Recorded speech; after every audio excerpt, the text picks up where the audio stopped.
safety of students and staff. Also, the Chief Minister and Biren Singh personally inspected the flood-affected areas in Kangla yesterday. During his visit, he urged President to remain calm and not to panic. He also assured them that comprehensive efforts are underway to manage the situation.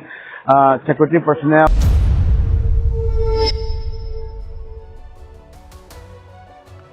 Hello, Namaskar. This is Firstpost and you're watching Vantage with me, Palki Sharma.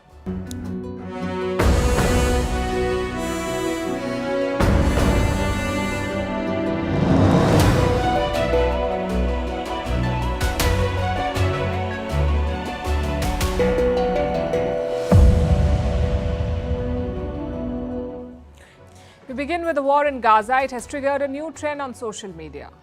A photo which says, "All eyes on Rafah." And it has divided the internet. We'll tell you why. Also getting you a special report on Israel's high-tech weapons that it has deployed against Hamas. Meanwhile, Arab states are flocking to China for a summit as Xi Jinping tries to broker peace in West Asia. Why have they chosen him? And can he deliver? In the other war, European powers have made a major shift. They're telling Ukraine to strike inside Russian territory. In South Africa, a crucial election that could decide the fate of the ANC, the party that has ruled the country for the past 30 years. In the Korean Peninsula, a trashy war as Pyongyang is accused of sending poop-filled balloons towards Seoul. In Georgia, the president's veto is overruled to pass the controversial Foreign Agents Bill. In Pakistan, a rare admission, Nawaz Sharif says the failure of the Lahore Declaration was their fault, not India's. In Bangladesh, Cyclone Rimal unleashes destruction. And are modified mosquitoes the way to contain malaria, or are they an invitation to new problems? All this and more coming up. The headlines first. Defense chiefs of the US and China to hold rare talks in Singapore. The two officials will meet at the Shangri-La Dialogue this weekend. It will be their first substantive face-to-face talks in 18 months. Recently, tensions have been rising between Washington and Beijing over Taiwan and the South China Sea. Temperatures in India's national capital soar to a record high. Mercury touches 52.3 degrees Celsius in Delhi as it records its hottest day. Authorities have warned of water shortages amid the heat wave. Light rains today brought brief respite to the city. The UK's Prime Minister Rishi Sunak to debate opposition leader Keir Starmer. The two leaders will go head-to-head next Tuesday. It will be the first televised debate of the election campaign. Starmer is tipped to replace Sunak as Prime Minister in the 4th July general election. Workers at Samsung Electronics to go on strike for the first time. Around 20% of the workforce at the South Korean tech giant will strike for 1 day next month. Samsung Electronics is one of the world's largest smartphone makers. The strike could also disrupt global semiconductor supply chains. And the European Union announces the creation of an AI office. It will comprise tech experts, lawyers and economists who will regulate artificial intelligence under a new law. Europe's groundbreaking AI Act will come into force in June.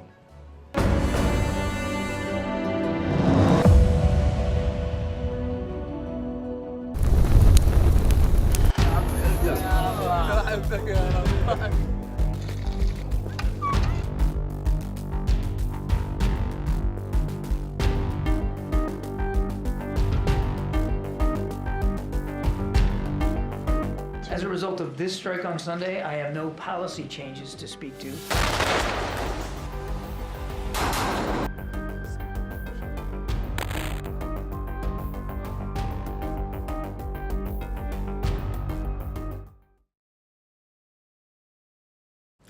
It's a rallying call, it's a slogan, and it's a political reality, all of it rolled into one. Social media has been flooded with a picture. Let me pull it up for you. It shows a massive refugee camp in the desert. Look at how the tents have been arranged. It reads, "All eyes on Rafah."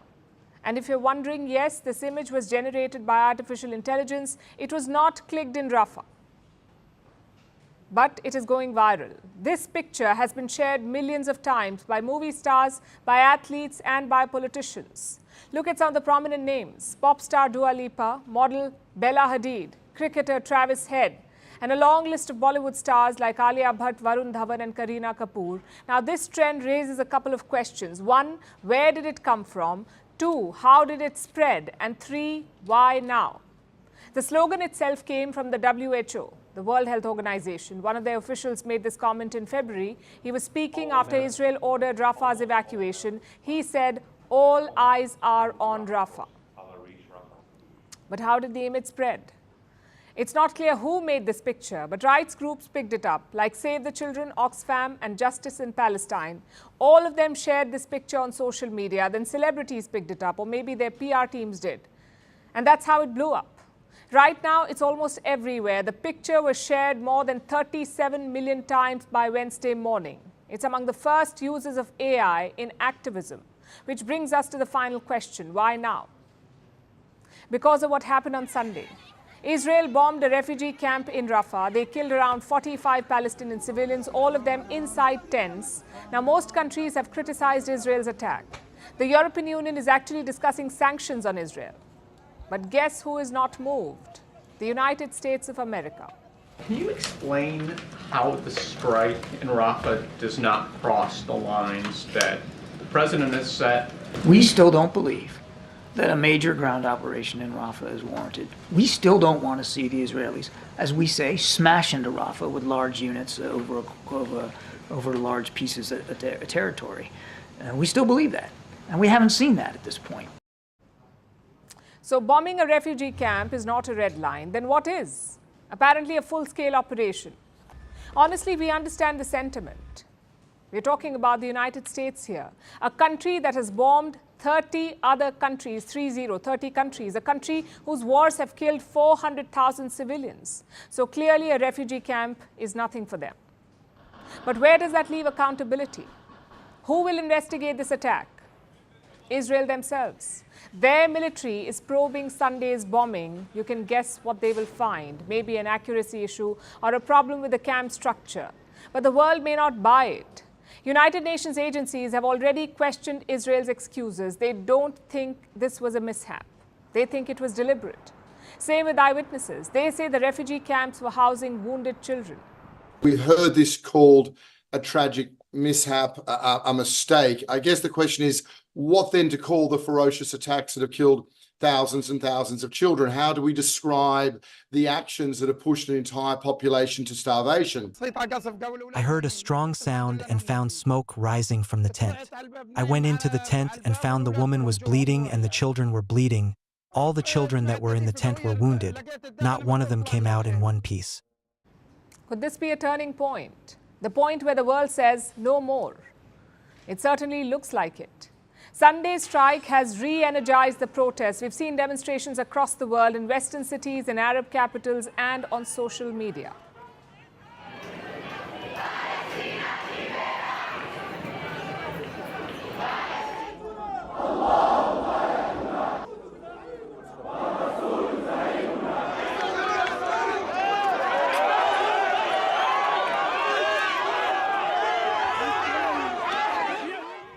Will this translate into political action? That depends on world leaders. The UN Security Council will discuss a new resolution. It was proposed by Algeria. It calls for a truce in Gaza. The question is, will the UNSC members support it? All eyes are on the US now. They have blocked multiple resolutions in the past. Only one has been allowed to pass, a Ramzan ceasefire call in the month of March. Back then, the US abstained from voting, so it passed. Now, we'll have to wait and see what they do this time. Abstain, support, or veto. Of course, the final decision is up to Israel. They've already made their position clear. We do not care about the UNSC. So resolution or not, the attack will continue. Israeli tanks have already reached the center of Rafah. Many of the residents have started fleeing. Some to refugee camps on the outskirts, others to Khan Yunis, which is a city in the north of Rafah. A city north of Rafah, Khan Yunis. So Netanyahu's plan is pretty clear. He knows that the US will not support an all-out assault, so he's bleeding Rafah. He's using airstrikes to drive people out, and the civilian casualties, as Netanyahu said, a tragic mistake, but not tragic enough to make him stop the war.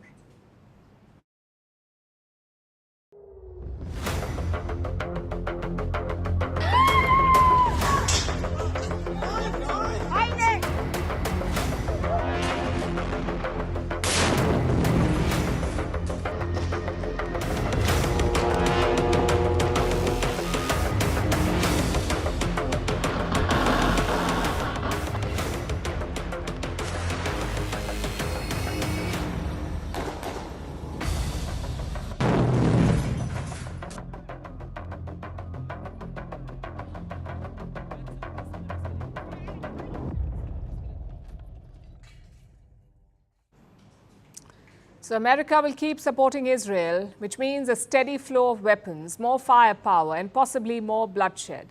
Israel too is boosting its firepower. It is deploying new and modern weapons. Let me show you a sample.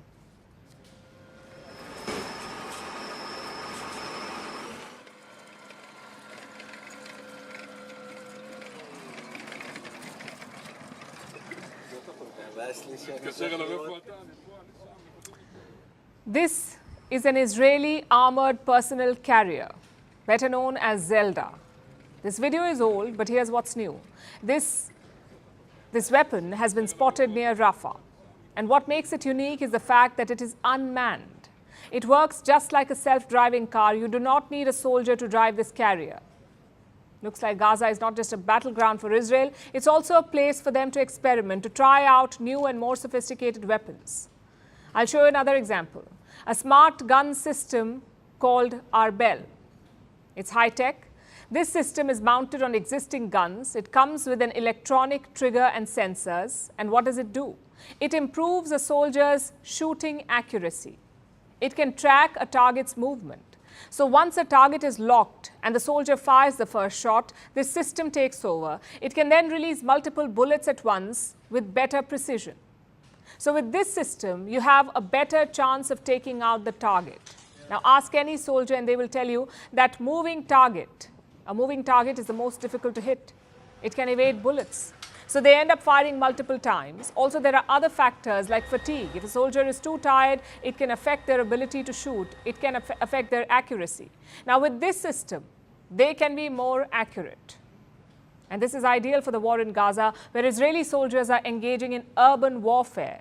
Going by one claim, soldiers using the Arbel system are 3 times more likely to hit the target. Israel has deployed all kinds of intelligent weapons. One of them is called the Blue 109 bomb. It's commonly known as the bunker buster bomb. Now, this bomb is made in the US. It is not a lightweight weapon. The warhead on the bomb weighs more than 900 kilograms. And what is it used for?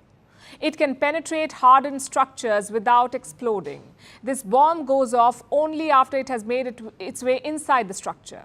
Now, the Americans deployed these bombs in Afghanistan, and now they're being used to destroy Gaza. Then we have something called the JDAMs, Joint Direct Attack Munitions. This is basically a guidance kit. In the past, most bombs were simply dropped from the sky. There was no guarantee of accuracy. That's why they were called dumb bombs. This guidance kit makes the same bombs smart. It converts a bomb into a precision-guided munition, which can hit targets with great accuracy. Does that mean that Israeli soldiers can never go wrong? Well, the answer is no. They will go wrong when they act on the wrong intelligence, and unfortunately that too has happened. For the mass bombing campaign in Gaza, Israel turned to artificial intelligence, or AI. They relied on AI to hunt down targets. The system is called Lavender. It is basically a database, and here's how it works. Israeli forces fed a large amount of data about potential targets in Gaza. Then they asked Lavender, this AI system, to identify these suspects, to pinpoint members of Hamas and Palestinian Islamic Jihad. The AI tool gave them 37,000 names, 37,000 people. All of them were labeled as suspects. But the system got it wrong. In many cases, these so-called suspects turned out to be just civilians. Now, in an ideal scenario, this intelligence would have been vetted, preferably by a real intelligence officer. But when this war began, Israel removed a lot of the checks. If Lavender tagged someone as a target, they were treated as a target, they were bombed, no questions asked. Until the matter reached the ICJ, the International Court of Justice, where South Africa questioned Israel's actions. They said that Israel was committing a genocide using high-tech weapons. It pretends that the civilians it ruthlessly kills through its 2,000-pound bombs, through its targeted airstrikes, through its artificial intelligence systems, through its executions, are human shields. This whitewashing of Israel's genocide misses the key and fundamental element, that of the massive and still mounting evidence of Israel's genocidal intent. Last week, the ICJ ruled in South Africa's favor. The court did not declare Israel's war a genocide, but it asked Israel to stop the offensive in Rafah. Now, so far, Israel has refused to pay heed, and from the looks of it, the war will continue with deadlier weapons.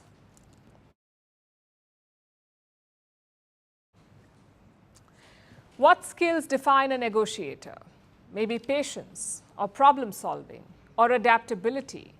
Which of these skills would you associate with China? Probably none. But tell that to Xi Jinping. His new mission is to become a negotiator to solve complicated conflicts. His latest focus is on Palestine. On Thursday, China will host an important forum, the China Arab States Cooperation Forum.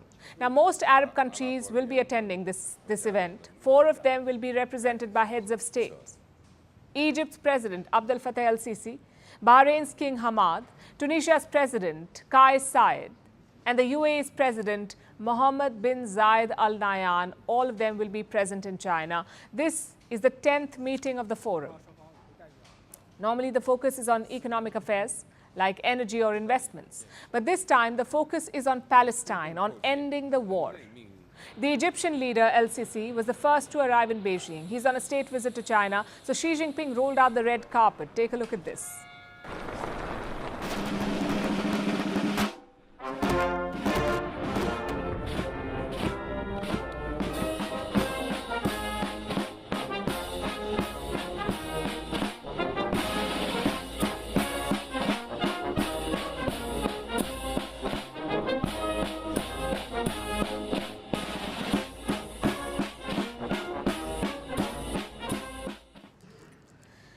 What makes Xi so confident? The US has failed to mediate a ceasefire. The United Nations has failed. So why would China be successful? Now, Xi Jinping is probably betting on 2 factors. The first is track record. The second is leverage. China has been working hard on its negotiating skills. Last year, they pulled off a miracle. Beijing mediated a normalization deal between Iran and Saudi Arabia. These were 2 sworn enemies, and surprisingly, that deal still stands, Iran and Saudi Arabia. Then Xi Jinping focused on Ukraine and Russia. He sent a special peace envoy to Europe.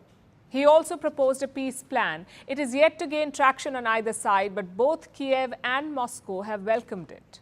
And that's more than what any other party has managed so far. Then last month came another effort. China hosted the 2 factions of Palestine, Hamas, which rules Gaza, or used to rule Gaza, and the PA, or the Palestinian Authority, the group that controls the West Bank. Now, this was very significant because Hamas and the PA are rivals. They fought bitterly in the 2000s. Their rivalry divided and weakened the Palestinian movement. Yet China brought them together. Now, maybe all of this has boosted China's confidence. Maybe they think that they're ready for the mother of all conflicts, Israel-Palestine. Which brings us to the second factor, leverage. China has a huge economic presence in the Arab world. Just look at their bilateral trade. It was $36 billion in 2004, $36 billion. It now stands at $398 billion. All 22 Arab nations are part of China's Belt and Road Initiative. Beijing has 200 projects in these countries. So Thursday's summit is all about driving home this point, that China is reliable enough to mediate. China has established comprehensive strategic partnerships with 14 Arab countries and the League of Arab States. China has facilitated the historic reconciliation between Saudi Arabia and Iran. It has supported Syria's return to the League of Arab States and supported Arab countries in strengthening strategic autonomy and seeking strength through unity. But effort does not equal success. For starters, China has very little influence over Israel.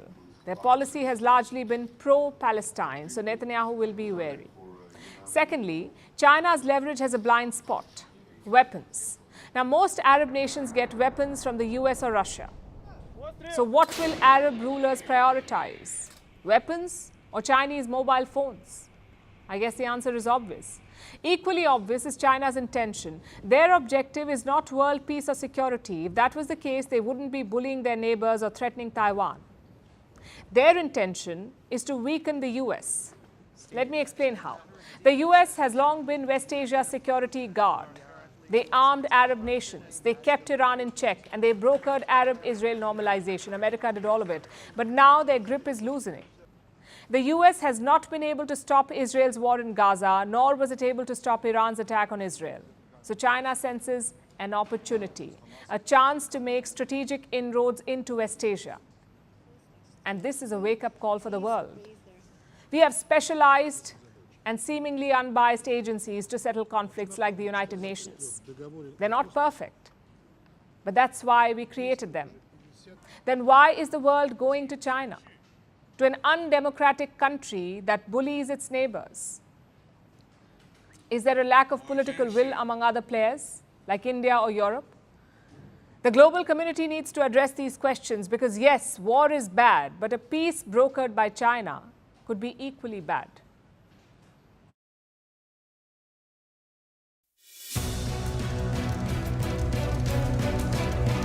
आज हिंदुस्तान चांद पे चला गया है। G20 की meetings वहां होती हैं। हमारे दौर में इंडिया के 2 वज़ीर आज़म यहाँ पाकिस्तान तशरीफ लाए, अपने मुल्क को खुद आज इस नुक्ते पे हम लेके आए हैं। ये हिंदुस्तान ने हमारे खिलाफ नहीं किया।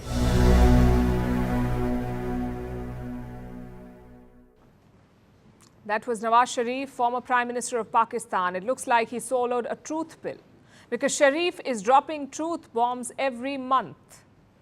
You just heard some of them. He praised India for landing on the moon, for hosting the G20 summit, and even said, "Do not blame India for Pakistan's troubles." Forget a pill. Looks like Sharif had the whole bottle. But his latest truth bomb is possibly the most important one. Nawaz Sharif has taken over as president of his party again. That's the PMLN, the Pakistan Muslim League Nawaz. He's the party president now. Listen to what he said in his first speech. Vajpayee साहब लाहौर तशरीफ लाए, याद है या नहीं याद है? याददाश्त कमजोर है ना आपकी? तो तशरीफ लाए और हमसे आके यहाँ पे मुआहिदा किया। ये अलग बात है कि हमने मुआहिदे की खिलाफ वर्जी की, उसमें हमारा कसूर है। Now, first, some context. In 1998, tensions were running high between India and Pakistan. Both countries had tested nuclear bombs, so the focus was on de-escalation. In 1999, India's then Prime Minister Atal Bihari Vajpayee travelled to Lahore. No flights, though. In a big gesture, Vajpayee took a bus.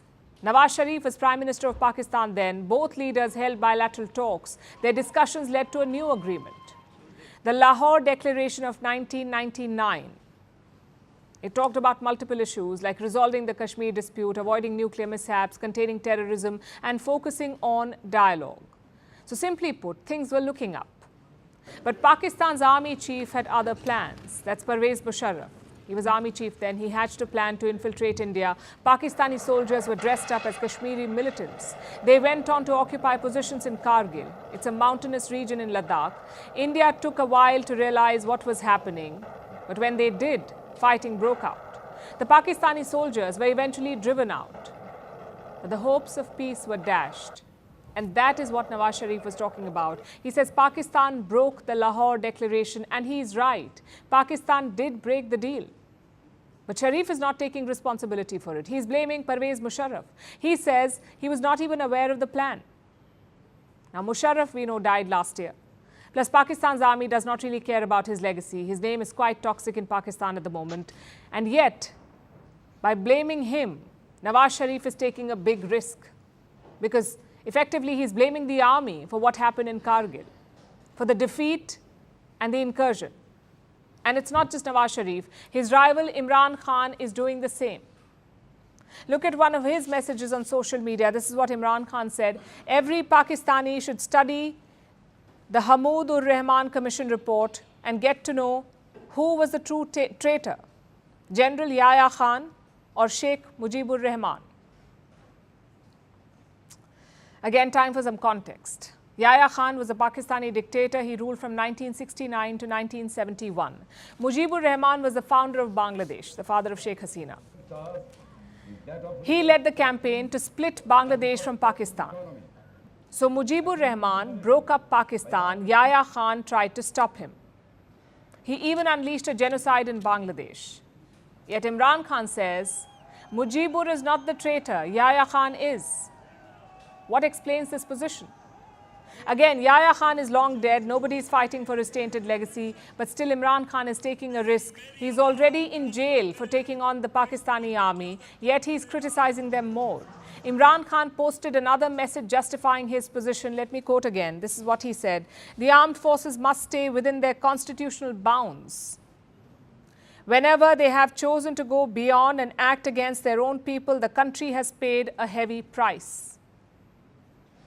So Nawaz Sharif is blaming the army. Imran Khan is also blaming the army, which makes you wonder what is happening in Pakistan.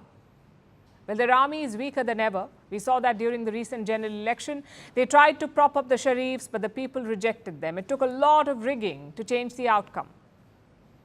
So maybe the politicians sense an opportunity. Imran Khan started this trend. He became popular by taking on the military elite in Pakistan. Maybe Nawaz Sharif is following his lead. But don't mistake this for a rebellion. The army still holds all the cards in Pakistan. Such statements may get some claps, but they may also land you in jail. Just ask Imran Khan. Vantage continues after a short break. From the Water Resources Department, and volunteers are working tirelessly to control the flooding and mitigate its impact on the community. Local residents are taking proactive measures by shifting their properties to safer locations in an effort to protect their belongings from the rising water. The Chief Minister emphasized that all the available resources are being deployed to address the crisis, and he praised the dedication of those involved in the relief effort.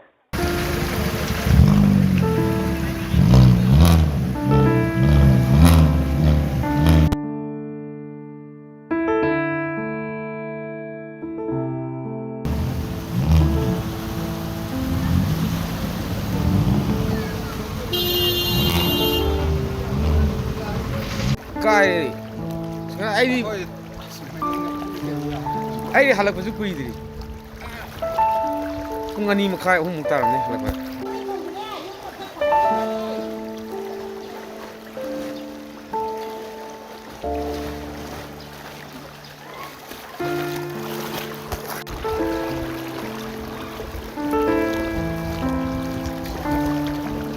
dia maning di jang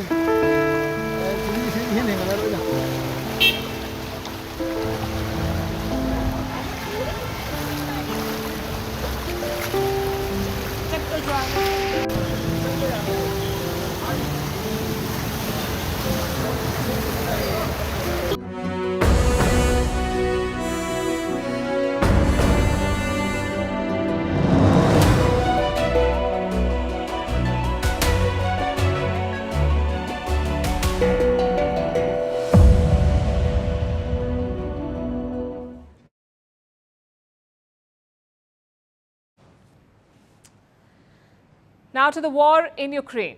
For the past few days, Zelensky has been traveling around Europe. The Ukrainian president, he's been traveling. He's visited 3 countries, Spain, Belgium and Portugal. As Russia intensifies its assault on Ukraine, Zelensky is trying to add to Ukraine's arsenal. But where will he deploy these weapons? French President Emmanuel Macron has some ideas. He says Ukraine could launch attacks deep inside Russia. Germany too has given the green light, and this is a very significant shift. Because until now, European powers had drawn a red line. Ukraine could not use Western weapons to strike inside Russia. They were meant only for defense, not offense. So what has changed now? And will this shift help Ukraine's prospects in the battlefield? Our next report explores. It's rare for world leaders to turn to visual aids when they speak to the press. But yesterday, Emmanuel Macron had come prepared. He appeared before journalists with a map of Ukraine. So how do we explain to the Ukrainians that we're going to have to protect these towns and basically everything we want around Kharkiv at the moment? If we tell them you're not allowed to reach the point where the missiles are fired from.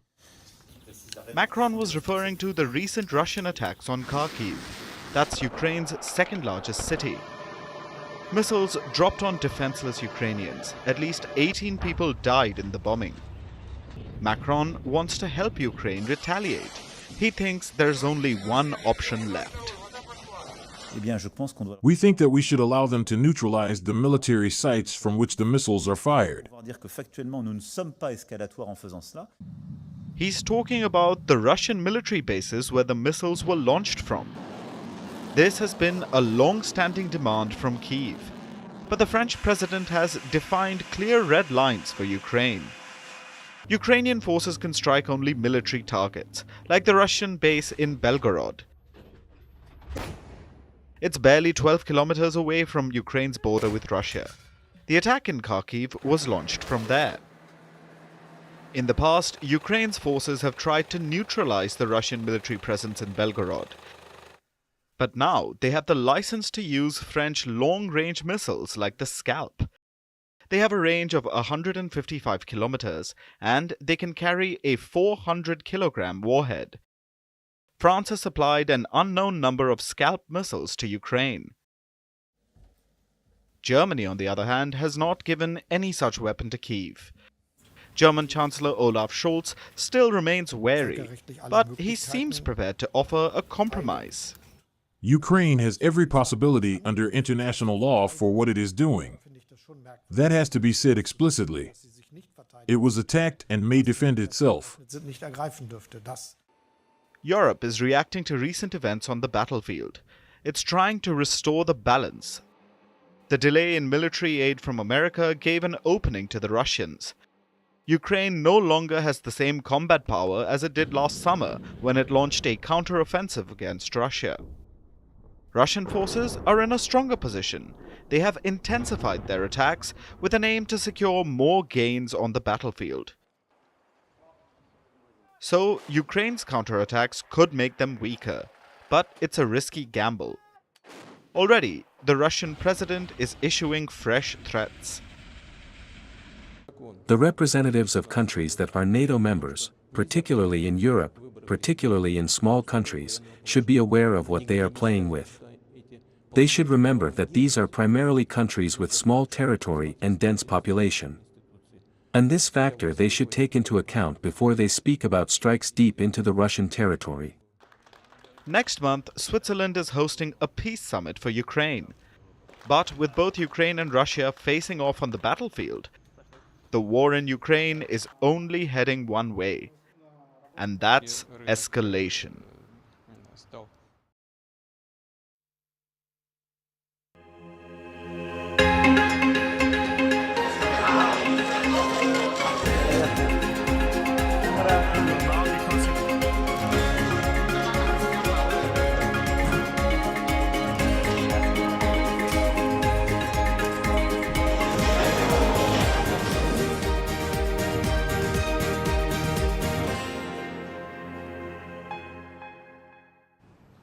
Now let's turn to South Africa. The country is holding elections today, their most competitive election in 30 years. As we speak, the last few votes are being cast. All day, millions of people lined up to cast their ballots. Almost 28 million people were registered to vote, and they came out to decide the future of the country. The final results will be out in a few days from now, likely by this weekend. But we'll get an idea before that. Partial results will start trickling in later tonight. Everyone in South Africa will be watching with bated breath to see one thing. Will the ruling party, the ANC, still be in charge? This is the day when South Africa decides on the future of our country, who should lead the government of South Africa.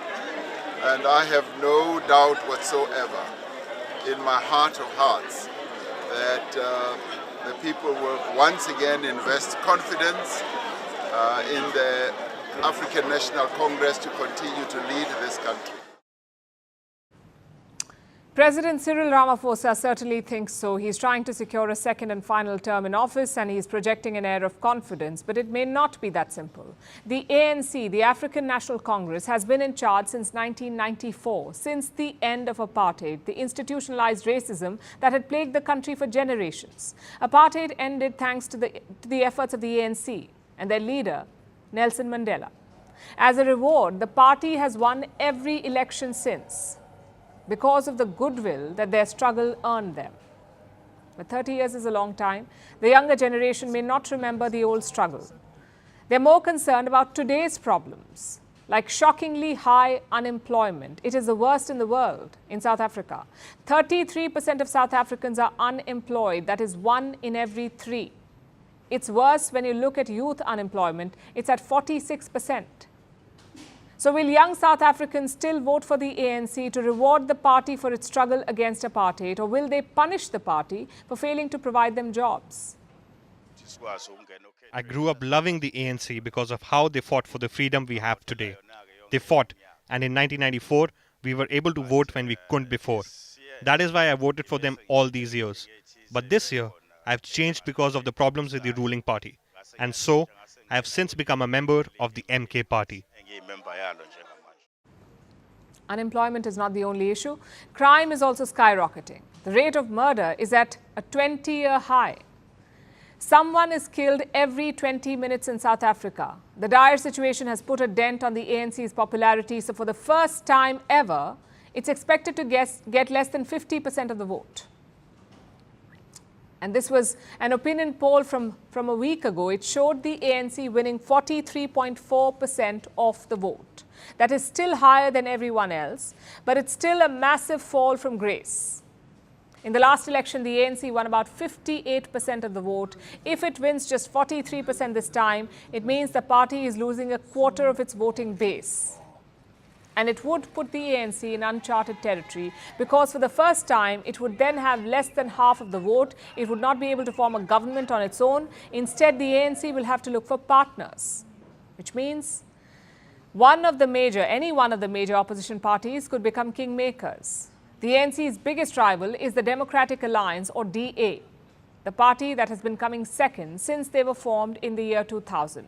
The DA is expected to come second this time as well, with about 19% of the vote. Not enough to topple the ANC, but enough to become a key coalition partner. If we don't get to the 50% plus one mark, we will obviously look at the lie of the land, but I don't believe that keeping the same bad people who've got us into the situation, that have pushed 42% of our country into the unemployment queue, that have led to 30 million people living in poverty. That is some tough talk by the DA leader, but we'll see if their tune changes after the results come out. If not, they aren't the only ones that the ANC could partner with. There's also the EFF, the Economic Freedom Fighters, the party that is led by Julius Malema, a former ANC youth leader who was expelled in 2012 over disciplinary issues. So he went on to form his own party. Malema might be willing to let bygones be bygones, but his support won't come cheap. He will want important government portfolios. The third option is almost an impossibility. For President Cyril Ramaphosa, at least, it seems impossible. It's the MK party, led by former President Jacob Zuma. Now, to put it mildly, Zuma and Ramaphosa do not see eye to eye. They've been rivals since the 90s. And Ramaphosa rose to power at Zuma's expense. So Zuma is not likely to prop up his greatest foe. But Zuma's MK party is currently polling at third place. So a desperate ANC might be willing to tie up with their former president. All that the party would have to do is throw Ramaphosa under the bus.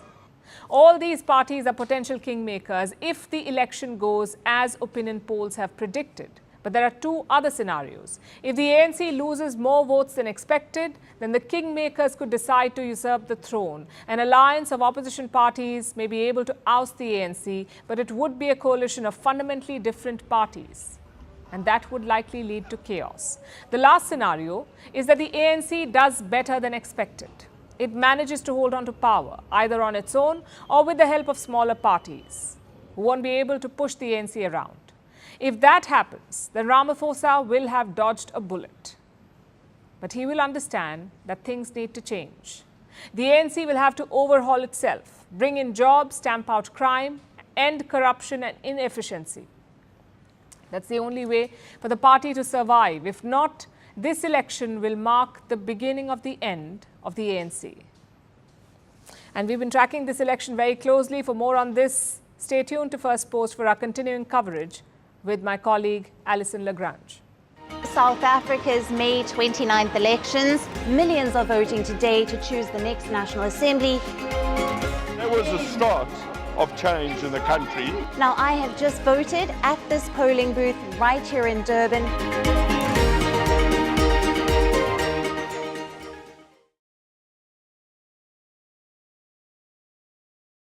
Wars, elections, diplomacy. The world is busy with a lot right now.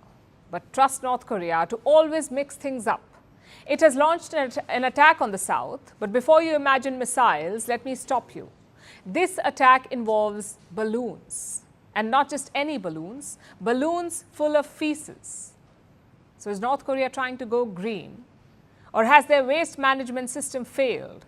And while this whole story may sound absurd, Kim Jong-un says there's a reason for this trashy attack. Our next report explains. Look at a gunnery school in Fort Monroe. In the annals of history, wars have been fought in multiple ways, with weapons, with resources, with ideology. But North Korea is fighting a conflict in a new way, with feces. Yes, you heard that right. It's a trash war, and South Korea is bearing the brunt of it. On Wednesday morning, Seoul had a warning for its residents. They talked about an air raid from the north. Now, when you hear that, you would expect missiles or rockets. But what they saw were balloons, over 260 of them. They were found in 8 provinces of South Korea. And once opened, they were filled with trash, waste, feces, and more. It was so creepy and scary. That balloon could have fallen down because North Korea designated a specific target. Everyone was so scared at that moment. I wondered what would have happened to us if there were not just rubbish, but virus or chemicals. Now, the exchange of balloons is not new between the two Koreas. It was used in the Korean War, especially for propaganda. In 2016, North Korea launched balloons with material that attacked Seoul's leaders. In one launch, the balloons contained toilet paper and cigarette butts. South Korea, too, did not hold back.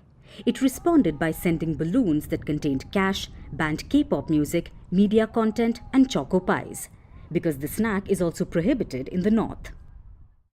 So what did the balloons that Pyongyang sent today carry? Well, most of it was rubbish, like plastic bottles, batteries, soil, shoe parts, and even feces. South Korea asked its residents not to touch them. South Korea asked its residents to not touch them and even report any suspicious objects. I heard a loud sound of something huge falling down. Then something started flying around the road, and police officers set up the police line right away. The investigation team came to the field and began the probe. But what explains this trashy move from Pyongyang? The trigger was a balloon attack last month.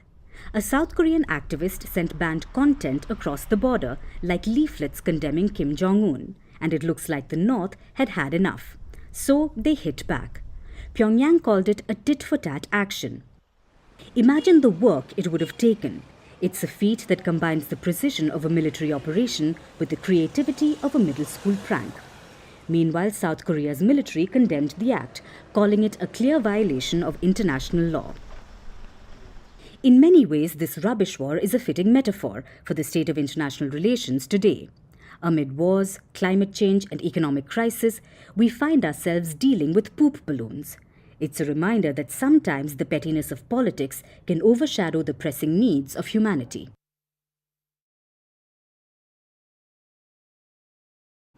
Now let's turn to Europe, to the country of Georgia, which is located in the Caucasus region and home to about 4 million people. But those people are angry and divided. They've been protesting for weeks. Thousands have taken to the streets to protest against a controversial law. It is dubbed the Foreign Agent Bill, or even the Russian law. Despite the public opposition, Georgia's ruling party has gone ahead with the bill. They passed it on the 14th of May, and yesterday they went a step further.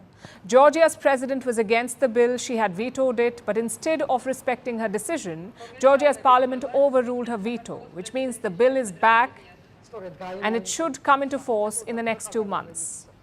The people of Georgia were enraged again. Once again, they came out to protest in the thousands. And as you can imagine, the president was not happy either. Are you angry today? Did today's events anger you? Let's get to work. The work ahead involves preparing for the real referendum. Use the energy you feel today to gather signatures. Bring those signatures to me and I will sign this referendum. Do we want a European future or do we want Russian slavery? This decision cannot be made by 84 people. We will decide together. The 84 people she mentions are members of the ruling party. It's called the Georgian Dream, the party. But the next few months may become a nightmare for this regime because of their foreign agents bill. So what is this law and why are so many people against it? Well, the law seeks to shine a light on foreign funding, specifically your NGOs and media outlets. If these groups get 20% or more of their funding from abroad, they will have to follow new rules. The ruling party says the rules are about transparency. The NGOs will have to give detailed reports of their financing, where the money is coming from and who it's going to. They will also face more inspections. Now, all this seems normal enough, as though it's about financial transparency. But you see, NGOs already did this, in Georgia at least. They already reported all of this to Georgia's tax agencies, and the information was in the public domain. Now, under the new Foreign Agents Bill, it's not the tax authorities who will get this information. It is the Justice Ministry of the country. Under the new law, NGOs will have to register themselves at the Justice Ministry as organizations serving the interests of a foreign power. That is the official designation, which is why this law is called the Foreign Agents Bill. So basically, Georgia's government wants NGOs to call themselves foreign agents and give all their details. What happens to NGOs who do not do all of this? Well, they will face fines worth almost $10,000. Now, on the one hand, it is important to know where the money is coming from, to see what foreign nations are spending their money on. But that information was already available. The new law is different. It adds another layer of checks and gives the information directly to the government instead of just the tax authorities. The fear is that the government will misuse this information. That is what the critics are saying. And the foreign agent tag, it will be misused to discredit these media outlets and agencies that work against the ruling party. So the people of Georgia are protesting against the foreign agent law. Not necessarily because they want to protect foreign-funded NGOs, but also because the law impacts a long-held dream. We always had questions about their intentions, but now it's so clear. So all masks are off. We know where they take our country. It's not about the law anymore. It's about their decision to distance Georgia from the West, from the EU, from the NATO, and take Georgia to the direction of Russia and make Georgia the ally of Russia. About 80% of Georgia's population wants to join the EU. The country was even granted EU candidate status last December. But with this foreign agent law, Georgians can feel their European dream slipping away. They feel that the EU and the West will not accept them with a law like this, and that is the reason for their anger, essentially. The protests are unlikely to end soon, and Georgia will be going to polls this October. Their president has called for a united front, a coalition to take on the ruling Georgian Dream Party. Vantage continues after a short break.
And now it's time for Vantage Shots, images that tell the story. In the Sudan, the Indian army beats Chinese troops in a tug-of-war. In Iceland, a volcano erupts again, spewing smoke and lava. And a giant crocodile tries to climb over a railing, causing panic in India's Uttar Pradesh.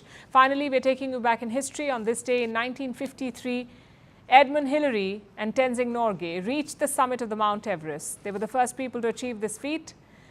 They took around 7 weeks to reach the top. Before this, many believed it was impossible to climb the world's highest mountain. But since then, at least 6,700 people have climbed Mount Everest.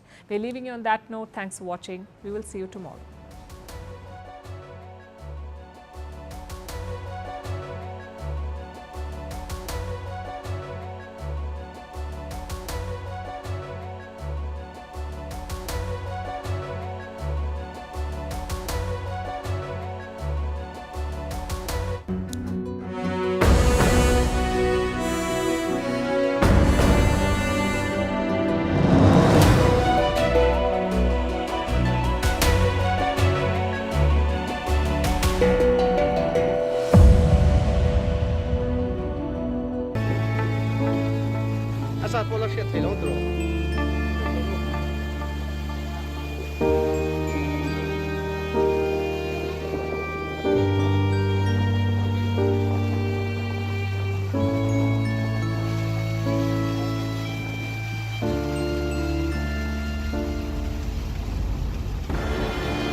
Since last night, the overflow of two major rivers has resulted in significant flooding in a part of Imphal East and Imphal West.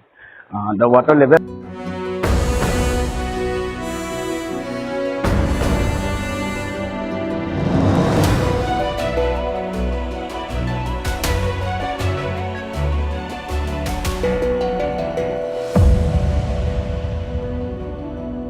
In a battle of alliances, will personal equations spoil chances? Join me, Smita Prakash, for the most dynamic and distinct coverage, unrivaled political punditry and the sharpest election analysis. Elections is equal to CNN News 18.